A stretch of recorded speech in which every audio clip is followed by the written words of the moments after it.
আসসালামু আলাইকুম ওয়া রাহমাতুল্লাহি ওয়া বারাকাতুহু। বিসমিল্লাহির রহমানির রহিম। নারায়ণগঞ্জ হাই স্কুল অ্যান্ড কলেজের নবম শ্রেণীর সুপ্রিয় শিক্ষার্থীবৃন্দ, আশা করছি তোমরা সুস্থ থেকে লেখাপড়ায় মনোযোগী রয়েছ। আসন্ন শ্রেণী পরীক্ষা 2 জন্য তোমরা প্রস্তুতি গ্রহণ করছো। আজ আমি তোমাদের উদ্দেশ্যে অধ্যায় 1-এর পাঠ 7 ও 8কে কেন্দ্র করে কথা বলবো।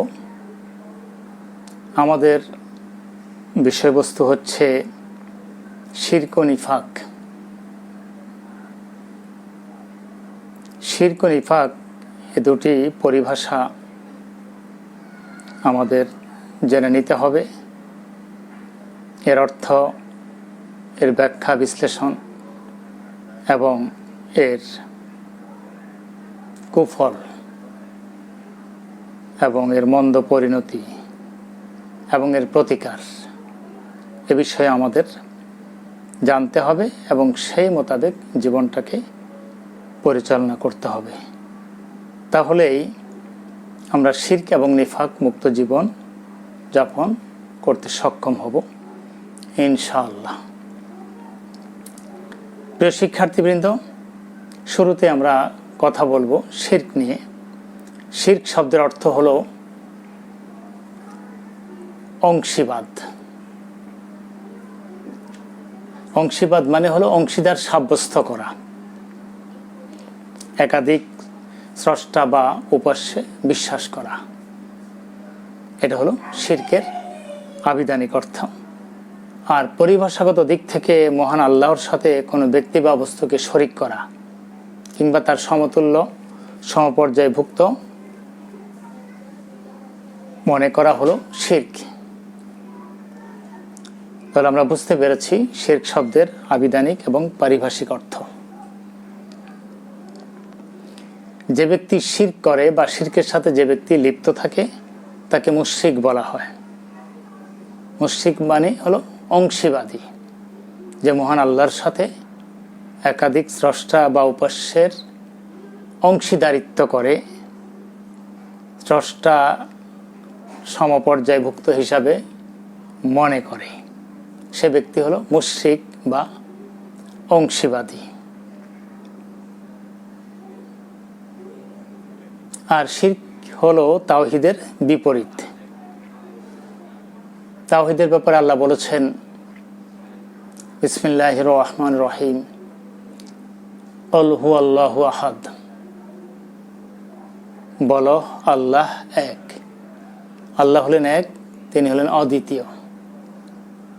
আবার তিনি অন্যত্র বলেছেন সূরাতুশ শূরার মধ্যে যে লাইসা কামিসলিহি শাই, কিছুই তার সদৃশ নয়, তার সমতুল্য সমকক্ষ কিছুই নেই। তাহলে সূরাতুল ইখলাসের প্রথম আয়াত এবং সূরাতুশ শূরার 11তম আয়াত, এ দুটির মধ্যে যেটা বোঝা যায় সেটা হলো মহান আল্লাহ এক এবং অদ্বিতীয়। তিনি হলেন অতুলনীয়, তার সদৃশ কিছুই নেই, তার সমতুল্য সমকক্ষ কিছুই নেই। এই হলো একত্ববাদের ধারণা। আর এর বিপরীত হচ্ছে আল্লাহকে এক এবং একক সত্তা না মেনে বরং তার সাথে শিরকে লিপ্ত হওয়া, অংশীবাদিতায় লিপ্ত হওয়া, একাধিক স্রষ্টা এবং উপাস্যে বিশ্বাস করা। আল্লাহ সুবহানাহু ওয়া তাআলা বলছেন শিরকের ব্যাপারে, লাউ কানা ফীহিমা আলিহাতুন ইল্লাল্লাহ লাফাসাদাতা। সূরাতুল আম্বিয়ার 22তম আয়াতে মহান আল্লাহর এই ঘোষণা যে যদি সেথায় অর্থাৎ আসমান এবং জমিনে আল্লাহ ব্যতীত অন্য কোনো ইলাহ থাকতো তবে উভয়ই ধ্বংস হয়ে যেত। আল্লাহ বুঝাতে চাচ্ছেন যে আসমান এবং জমিনে ইলাহ একজন, স্রষ্টা একজন। যারা ধারণা করছে যে একাধিক স্রষ্টা আছে বা একাধিক স্রষ্টা রয়েছে, তাহলে তো এ দুইয়ের মধ্যে বিরোধ, ঝগড়া, বিবাদ শুরু হয়ে যেত এবং আসমান জমিন ধ্বংস হয়ে যেত, কিছুই থাকতো না। এখন আমাদের জানতে হবে যে শিরক এই জিনিসটি, এটি কয় প্রকার। শিরকের প্রকারভেদ হলো, শিরক হলো 4 প্রকার। প্রথমত যেটি, সেটা আল্লাহর অস্তিত্বে শিরক করা। আর সেটা হলো, যেমন উদাহরণস্বরূপ বলা যেতে পারে যে ঈসা আলাইহিস সালামকে খ্রিস্টান জগৎ সালেসু সালাসা বলে। তারা বলে 3 জনের একজন, অর্থাৎ তারা আল্লাহকে মানে, মারিয়ামকে মানে এবং ঈসা আলাইহিস সালামকে মানে, যেটাকে ট্রিনিটি বলা হয়, ত্রিত্ববাদ। 3 জনকে তারা ঈশ্বর বলে, 3 জনকে তারা স্রষ্টা বলে। তো এই বিষয়গুলো তো সঠিক না, এগুলি বিভ্রান্তিমূলক, এগুলি হলো অবাস্তব এবং অবান্তর। কোরআন হাদিস মোতাবেক এ কথাগুলোর কোনো ভিত্তি নেই। এবং প্রকৃত অর্থে যে ইনজিল কিতাব তার উপরে অবতারিত হয়েছিল হযরত ঈসা আলাইহিস সালামের উপরে, সেখানেও ঈসা আলাইহিস সালাম এই ধরনের কোনো কথা তার জাতির উদ্দেশ্যে তুলে ধরেননি। তাই এটি একটি শিরক এবং এটি আল্লাহর অস্তিত্বের সাথে শিরক, তাই এটি পরিহার করে চলতে হবে। দ্বিতীয়ত হলো আল্লাহর গুণাবলীতে শিরক। আল্লাহ পাকের অগণিত অসংখ্য গুণাবলী রয়েছে, এর মধ্যে বিশেষ যে গুণাবলী, প্রসিদ্ধ যে গুণাবলীগুলো, সেগুলো হলো 99টি। সুতরাং এই গুণের সাথে কাউকে শরিক করা যাবে না, কাউকে সৃষ্টিকর্তা মানা যাবে না, বা রিজিকদাতা মানা যাবে না, বা তিনি ছাড়া অন্যরাও সৃষ্টি করতে পারেন, রিজিক দিতে পারেন, এমনটি মনে করার কোনো সুযোগ নেই। কারণ রাজ্জাক বলতে মহান আল্লাহকে বোঝায়, আর খালেক বলতে মহান আল্লাহকে বোঝায়। সুতরাং মহান আল্লাহর সাথে এবং তার গুণাবলীর সাথে অংশীবাদিতায় লিপ্ত হওয়া যাবে না। তৃতীয়ত যে বিষয়টি, সেটি হলো সৃষ্টি জগতের পরিচালনায়ও কাউকে অংশীদার সাব্যস্ত করা যাবে না। এই ক্ষেত্রেও মহান আল্লাহ এককভাবে তিনি সৃষ্টি জগৎ পরিচালনা করছেন, এই বিষয়টি কি যথাযথ এবং যথার্থ। কিন্তু কেউ যদি মনে করে যে হ্যাঁ, এই সৃষ্টি জগৎ পরিচালনা করছেন ফেরেশতা মণ্ডলী, তাহলে এটা শিরক হবে। ফেরেশতারা তার আদেশ নির্দেশ পালন করছেন, মহান আল্লাহ যে কাজ করতে বলছেন সেটাই তারা করছে। তারাও মহান আল্লাহ পাকের সৃষ্টি। মহাবিশ্ব একচ্ছত্রভাবে, এককভাবে মহান আল্লাহ নিজেই পরিচালনা করছেন। এই জন্য কারো সহযোগিতার প্রয়োজন তার নেই। তিনি সহযোগিতা ছাড়া বিশ্বজগৎ পরিচালনা করতে পারবেন না, এমন চিন্তা, চেতনা বা ধারণা, এটা শিরকেরই নামান্তর বা অংশীবাদিতার নামান্তর। সুতরাং এমন চিন্তা করা যাবে না। চতুর্থত যে বিষয়টি, সেটি হলো ইবাদতের সাথে অন্য কাউকে শরিক করা।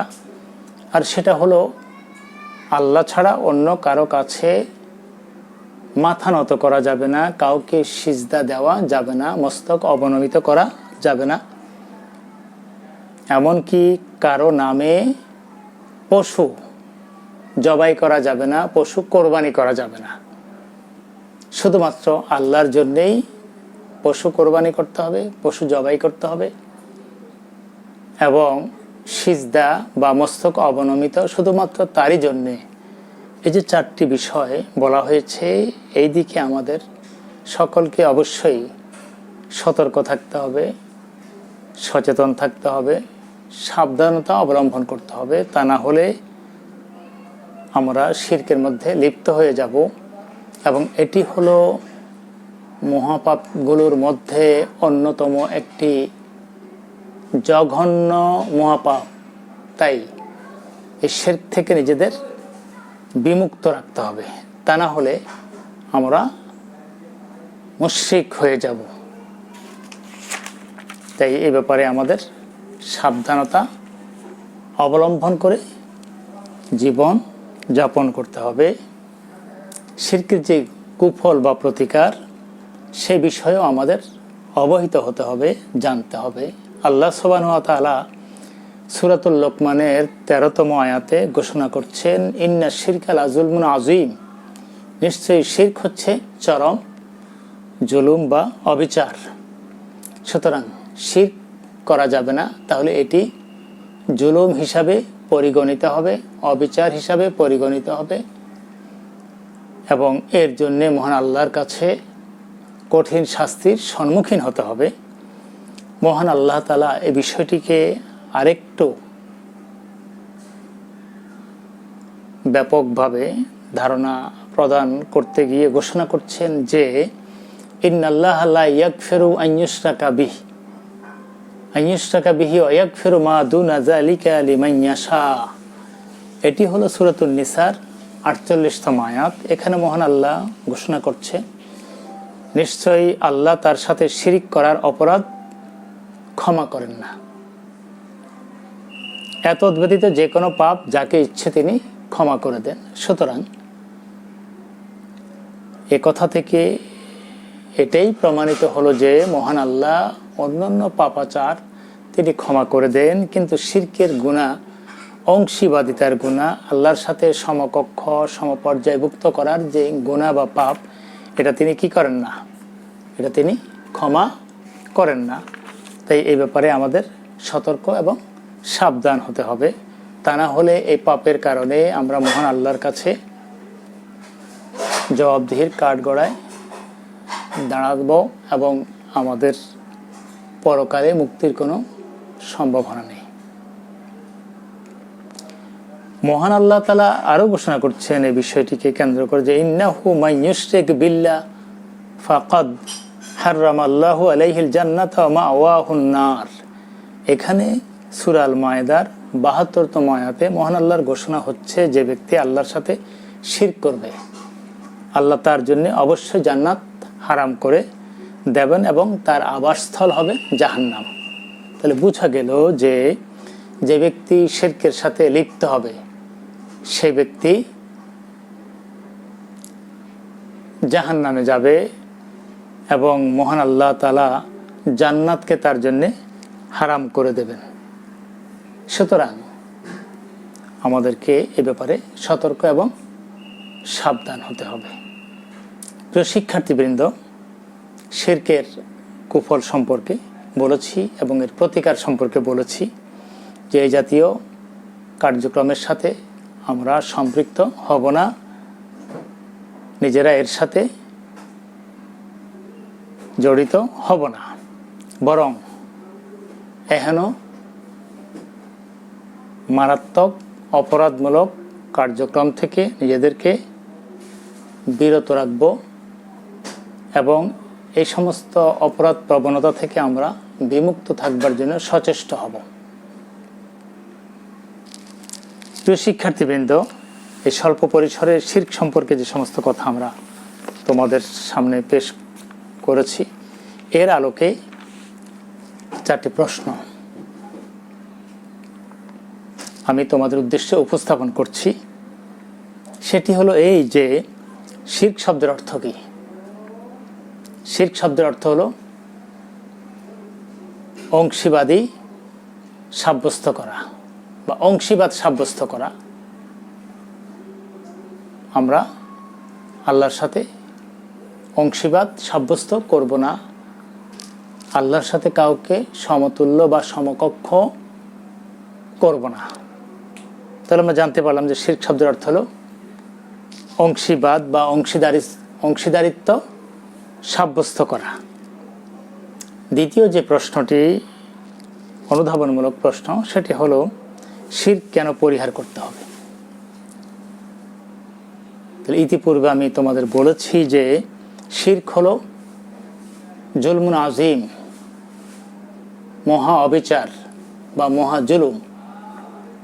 আর আল্লাহ বলেছেন অন্যান্য গুনাহ তিনি ক্ষমা করে দেন, কিন্তু শিরকের গুনাহ তিনি ক্ষমা করেন না, এবং যারা শিরক করবে তাদের জন্য জান্নাতকে তিনি হারাম করে দেন এবং জাহান্নামকে তাদের জন্য অনিবার্য করে দেন। তাই শিরক হতে আমাদের দূরে থাকতে হবে, শিরককে পরিহার করতে হবে। শিরকের সাথে আমরা কখনো আমাদের জীবনকে সম্পৃক্ত করব না। যেহেতু এটি মহাপাপ, সেহেতু শিরক পরিহার করতে হবে। তৃতীয়ত, প্রয়োগমূলক যে প্রশ্নটি, সেটি হলো আমরা কিভাবে শিরক মুক্ত জীবন যাপন করব। শিরকের 4টি প্রকার আমি তোমাদের সামনে তুলে ধরেছি। এই 4 রকমের শিরক থেকে যদি আমরা বিমুক্ত থাকি, আমাদের জীবনের সাথে যদি এই শিরকের একটি প্রকারকেও সম্পৃক্ত না করি, আমরা যদি 4 রকমের শিরক থেকে নিজেদেরকে দূরে রাখি, নিরাপদ দূরত্বে অবস্থান করি, এগুলো থেকে যদি নিজেদেরকে বিরত রাখতে পারি, বিরত রেখে মহান আল্লাহর একত্ববাদের প্রতি যথাযথ আস্থা ও বিশ্বাস পোষণ করে যদি কোরআন এবং হাদিসের আলোকে জীবনটাকে সুন্দরভাবে ঢেলে সাজাই এবং সে মোতাবেক যদি পরিচালিত হই, তাহলে অবশ্যই আমরা আমাদের নিজেদেরকে শিরক মুক্ত রাখতে সক্ষম হব। প্রিয় শিক্ষার্থীবৃন্দ, 4র্থ পর্যায়ে উচ্চতর চিন্তন দক্ষতামূলক যে প্রশ্নটি রয়েছে, সেটি হলো নিশ্চয়ই শিরক চরম অবিচার। বিশ্লেষণ করো। এটি কোরআনেরই অংশবিশেষ, আয়াতেরই অংশবিশেষ। সেখানে সে আয়াতের মধ্যে আল্লাহ বলছেন যে নিশ্চয়ই শিরক চরম অবিচার। এটা হলো মহাপাপ বা এটি একটি জুলুম। এটি জুলুম এই জন্যে যে মহান আল্লাহ আমাদের সৃষ্টি করেছেন এবং সৃষ্টি করে আমাদের উদ্দেশ্যে তিনি বলেছেন যে অমা খালাকতুল জিন্না ওয়াল ইনসা ইল্লা লিয়াবুদুন, আমি জিন এবং মানব জাতিকে সৃষ্টি করেছি আমার ইবাদতের জন্যে, যাতে করে তারা আমার উপাসনা করে, আমার আনুগত্য করে, আমার বিধি বিধানগুলোকে মেনে চলে। তাদের জীবনের শুরু থেকে শেষ পর্যন্ত তারা যেন আমার ইবাদতের মধ্যে নিমগ্ন থাকে, আমার নির্দেশনা মোতাবেক জীবন পরিচালনা করে। যদি নির্দেশনা মোতাবেক আমরা জীবন পরিচালনা করতে চাই, তাহলে অবশ্যই আমাদেরকে শিরক মুক্ত ইবাদত করতে হবে। শিরকের যে 4টি প্রকার আমি এখানে তুলে ধরেছি, এর একটির সাথেও আমরা সম্পৃক্ত হতে পারবো না। আমরা কখনো এই জাতীয় অনাচারমূলক কার্যক্রমের সাথে নিজেদেরকে জড়াবো না, সম্পৃক্ত করব না, এর থেকে নিরাপদ দূরত্ব বজায় রাখব। যদি এইভাবে করে আমরা শিরক মুক্ত ইবাদত করতে পারি, শিরক ব্যতীত যদি আমরা শুধুমাত্র তাওহীদ ভিত্তিক জীবন যাপন করি, মহান আল্লাহর একত্বের উপরে যথাযথ আস্থা বিশ্বাস রেখে তার নির্দেশনা মোতাবেক এবং তার রাসূলের নির্দেশনা মোতাবেক জীবনটাকে যদি আমরা পরিচালনা করি, তাহলেই শিরক মুক্ত জীবন যাপিত হবে। আর এই যাপিত জীবনের জন্যে আমরা মহান আল্লাহর কাছে পুরস্কৃত হব, সম্মানীয় হব। প্রিয় শিক্ষার্থীবৃন্দ, এই পর্যায়ে আমি তোমাদের উদ্দেশ্যে নিফাক সম্পর্কে আলোকপাত করব। নিফাক শব্দের অর্থ হলো কপটতা।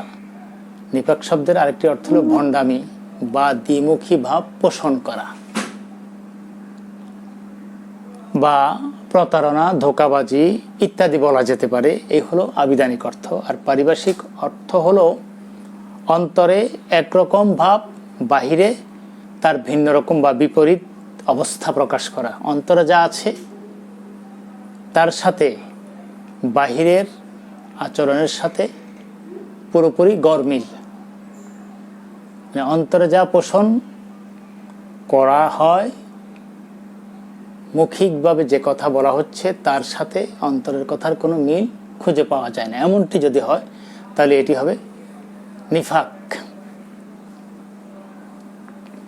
এটাকে আরেকটু যদি সহজ করে বলা চেষ্টা করা হয় তাহলে এইভাবে বলা যেতে পারে যে অন্তরে বিরোধিতা গোপন রেখে বাইরে আনুগত্য প্রদর্শন করা। আমার অন্তরের মধ্যে বিরোধিতা রয়েছে আল্লাহ এবং তার রাসূলের প্রতি, অবিশ্বাস রয়েছে, অনাস্থা রয়েছে, আর বাহিরে প্রকাশ্যে আমি যা বলে বেড়াচ্ছি বা আমি যা করছি সেটি হলো আনুগত্য প্রদর্শন, যে হ্যাঁ আমি আল্লাহকে মানি, তার রাসূলকে মানি, কোরআন মানি, হাদিস মানি, দিন ইমানের সাথে আমার কোনো বিরোধিতা নেই বা এই ব্যাপারে আমি দ্বিমত পোষণ করছি না।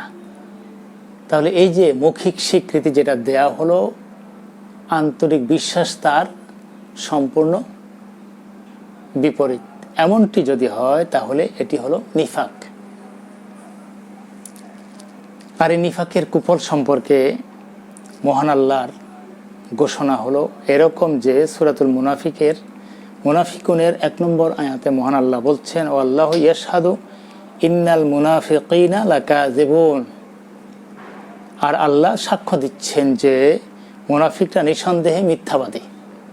যারা মুনাফিক মানে যারা কপট বিশ্বাসী বা যারা দ্বিমুখী ভাব পোষণকারী বা যারা প্রতারক, এদেরকে আরবিতে বলা হয় মুনাফিক। এদের কথা বলা হচ্ছে, আল্লাহ বলছে আমি নিজে সাক্ষ্য দিচ্ছি যে এরা হলো মিথ্যাবাদী।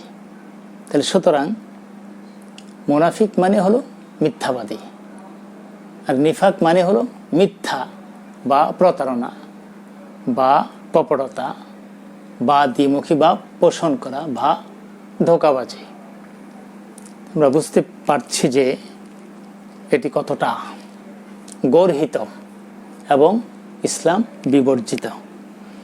প্রিয় শিক্ষার্থীবৃন্দ, মহান আল্লাহ সূরাতুন নিসার 145তম আয়াতের মধ্যেও মুনাফিকের ব্যাপারে, নিফাকের ব্যাপারে কথা বলছেন যে ইন্নাল মুনাফিকিনা ফিদ দারকিল আসফালি মিনান নার। নিশ্চয়ই মুনাফিকরা জাহান্নামের সর্বনিম্ন স্তরে থাকবে বা অবস্থান করবে। তাহলে বোঝা গেল যারা নিফাকের সাথে, যারা ভণ্ড বা যারা প্রতারক, যারা অন্তরে যা পোষণ করে মুখে তার বিপরীত কাজ করে, এদের জন্য জাহান্নামের সর্বনিম্ন স্তরে জায়গা বরাদ্দ করা হয়েছে। এই ব্যাপারে আমাদের প্রিয় নবী হযরত মুহাম্মদ সাল্লাল্লাহু আলাইহি সাল্লাম বক্তব্য পেশ করেছেন। হাদিস শরীফে এসেছে, নবীজি বলছেন, আয়াতুল মুনাফিকে সালাস, মুনাফিকের আলামত বা চিহ্ন বা নিদর্শন হলো 3টি। ইজা হাদ্দাসা কাযাবা, যখন সে কথা বলে মিথ্যা বলে, ওয়া ইজা ওয়াদা আখলাফা, যখন সে অঙ্গীকার করে প্রতিশ্রুতি দেয় তখন সে সেটা কি করে, সেটা ভঙ্গ করে। ওয়া ইজা আতুমিনা খানা, যখন তার কাছে আমানত রাখা হয়, কোনো কিছু গচ্ছিত রাখা হয়, তখন সে সেটা আত্মসাৎ করে। খেয়ানত করে মানে আত্মসাৎ করে। তাহলে এখানে মুনাফিকের 3টি আলামত বা চিহ্ন বা নিদর্শনের কথা তুলে ধরা হয়েছে। তাহলে কোরআনের যে আয়াতগুলো ব্যাখ্যা আমি প্রদান করলাম এবং হাদিসের যে বিষয়টি আমি তুলে ধরলাম, এসব কিছু মিলিয়ে যা কিছু বলা হলো, এতে বোঝা গেল যে নিফাক বা প্রতারণা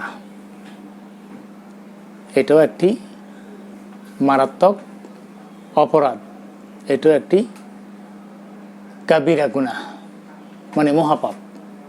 সুতরাং এই জাতীয় পাপাচার হতে আমাদের বিমুক্ত থাকতে হবে। এই ধরনের অপরাধ থেকে আমাদের দূরত্ব বজায় রাখতে হবে, তা না হলে কঠিন এবং কঠোর শাস্তির সম্মুখীন হতে হবে। প্রিয় শিক্ষার্থীবৃন্দ, এ বিষয়ে স্বল্প পরিসরে যেই কথাগুলো আমি তোমাদের উদ্দেশ্যে পেশ করেছি, এর আলোকে 4টি প্রশ্ন আমি উপস্থাপন করছি এবং সেই সম্পর্কেও তোমাদের আরও কিছু কথা বলছি।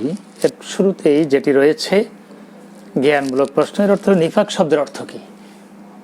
নিফাক শব্দের অর্থ হলো কপটতা বা ভণ্ডামি বা দ্বিমুখী ভাব পোষণ করা বা প্রতারণা বা ধোঁকাবাজি।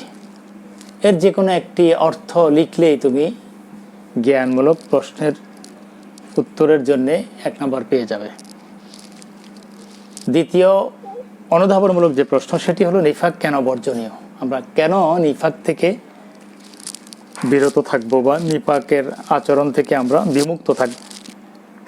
নিফাক এজন্য বর্জনীয় যে যিনি নিফাক করেন তিনি মুনাফিক, আর যিনি মুনাফিক তার স্থান হলো জাহান্নামের সর্বনিম্ন স্তরে। আর আল্লাহ বলছেন যে যারা আসলে মুনাফিক, মহান আল্লাহ তাদের ব্যাপারে মহান আল্লাহ সাক্ষ্য দিচ্ছেন যে মুনাফিকটা নিঃসন্দেহে মিথ্যাবাদী। তাহলে মুনাফিকটা মিথ্যাবাদী, যেহেতু তারা মিথ্যাবাদী, আর মিথ্যা হলো সকল পাপের জননী। হাদিস শরীফে এসেছে, নবীজি বলছেন মিথ্যা হলো সকল পাপের মূল বা জননী। সুতরাং মিথ্যাচার থেকে আমাদের বিরত থাকতে হবে, আর বিরত থাকতে হলেই নিফাক মুক্ত জীবন যাপন করতে হবে। এটা এই জন্য পরিহার করতে হবে যে এটি হলো কি মারাত্মক অপরাধ বা এটি হলো পাপের জননী, এবং মিথ্যা মানুষকে ধ্বংসের দিকে নিয়ে যায়। সত্য মানুষকে মুক্তি দেয় এবং মিথ্যা মানুষকে ধ্বংস করে, এটিও হাদিসের বক্তব্য। তাই আমরা ধ্বংস হতে চাই না, আমরা শান্তি পেতে চাই, আর শান্তি পেতে হলে সত্যের পথ ধরে অগ্রসর হতে হবে। আমরা কিভাবে নিফাক মুক্ত জীবন যাপন করব? প্রিয় শিক্ষার্থীবৃন্দ, নিফাক মুক্ত জীবন যাপন করতে হলেই আমাদেরকে মুনাফিকি বর্জন করতে হবে, কপটতা বর্জন করতে হবে, ভণ্ডামি বর্জন করতে হবে, দ্বিমুখী নীতি বা দ্বিমুখী ভাব পোষণ করা থেকে বিরত হতে হবে, এবং কথা বললে সত্য বলতে হবে, মিথ্যা বলা যাবে না। অঙ্গীকার করলে তা রক্ষা করতে হবে। আমানত কেউ যদি রাখে বা গচ্ছিত রাখে, তাহলে সেটা খেয়ানত না করে, আত্মসাৎ না করে, সেটি যথাযথ মালিকের কাছে চাহিদা মাত্র ফেরত দিতে হবে, ফিরিয়ে দিতে হবে। তাহলে নিফাকমুক্ত জীবন যদি আমরা যাপন করতে চাই, তাহলে আমাদের মিথ্যা, প্রতারণা, ধোঁকাবাজি, দ্বিমুখী নীতি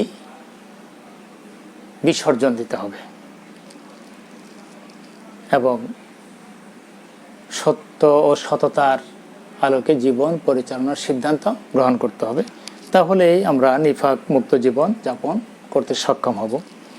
প্রিয় শিক্ষার্থীবৃন্দ, পরিশেষে নিফাক একটি মারাত্মক পাপ বিশ্লেষণ করে। এটি হলো উচ্চতর চিন্তন দক্ষতামূলক প্রশ্ন।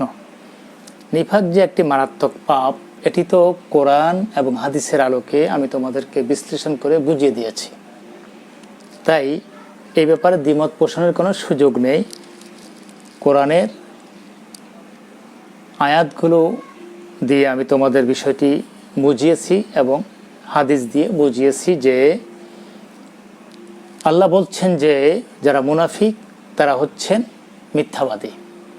এটা আল্লাহ নিজেই সাক্ষ্য দিচ্ছেন। সুতরাং তারা যেহেতু মিথ্যাবাদী, আর মিথ্যা যেহেতু উম্মুল আসাম, পাপের জননী, পাপসমূহের মূল, সুতরাং পাপের মূলের সাথে যে ব্যক্তি সম্পৃক্ত থাকবে তার জীবন তো পাপ পঙ্কিলতায় পরিপূর্ণ হয়ে যাবে, টইটম্বুর হয়ে যাবে। সুতরাং এই জাতীয় মারাত্মক অপরাধ প্রবণতা থেকে নিজেকে মুক্ত করতে হবে। যদি পাপ মুক্ত জীবন যাপন করতে চাই, যদি মহান আল্লাহর সন্তুষ্টি অর্জন করতে চাই, তাহলে মিথ্যাচার পরিহার করতে হবে এবং সত্য কথা বলতে হবে, অঙ্গীকার রক্ষা করতে হবে এবং আমানত বা গচ্ছিত সম্পদ খেয়ানত না করে, আত্মসাৎ না করে যথাযথ মালিক চাহিদা মাত্র ফিরিয়ে দিতে হবে। এইভাবে করে যদি আমরা জীবনটাকে পরিচালনা করার সিদ্ধান্ত নিতে পারি, তাহলে আমাদের জীবন হবে নিফাক মুক্ত। আর যদি এটাকে নিফাক মুক্ত জীবন যদি যাপন করতে আমরা ব্যর্থ হই, তাহলে মুনাফিকের কাতারে সামিল হবার কারণে ইন্নাল মুনাফিকিনা ফিদ্দরকিল আসফালে মিনান্নার, মুনাফিকদের স্থান হলো জাহান্নামের সর্বনিম্ন স্তরে।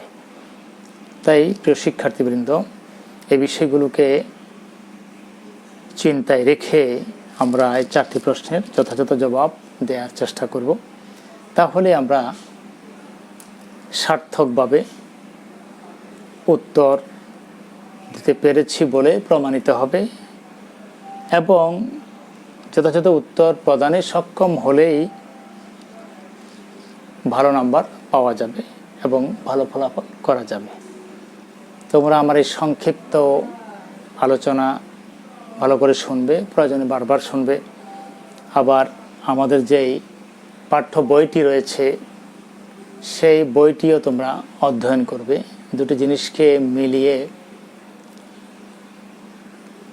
ভালোভাবে আত্মস্থ করে তোমার নিজের ভাষায় তুমি প্রশ্নের উত্তর প্রদান করবে। হুবহু আমার কথাটি লিখতে হবে এমনটি নয়, হুবহু বইয়ের ভাষা লিখতে হবে এমনটি নয়, বরং এগুলি পড়ে জেনে বুঝে নিজের নিয়ন্ত্রণে নিয়ে নিজের মতো করে তুমি ঢেলে সাজাবে এবং পরীক্ষার খাতায় তা পেশ করবে। তাহলে তোমার লেখা হবে যথাযথ মানের এবং সার্থক মানের। আশা করছি তোমরা সুস্থ থেকে, ভালো থেকে, লেখাপড়ায় মনোযোগী হয়ে সিটি2 এর পরীক্ষার প্রস্তুতি গ্রহণ করছো। আল্লাহ তোমাদেরকে সুস্থ রাখুন। তোমাদের সুস্থতা এবং সুন্দর জীবন কামনা করে আমি আমার সংক্ষিপ্ত পাঠদান এখানে শেষ করছি। আসসালামু আলাইকুম ওয়া রাহমাতুল্লাহি ওয়া বারাকাতুহু।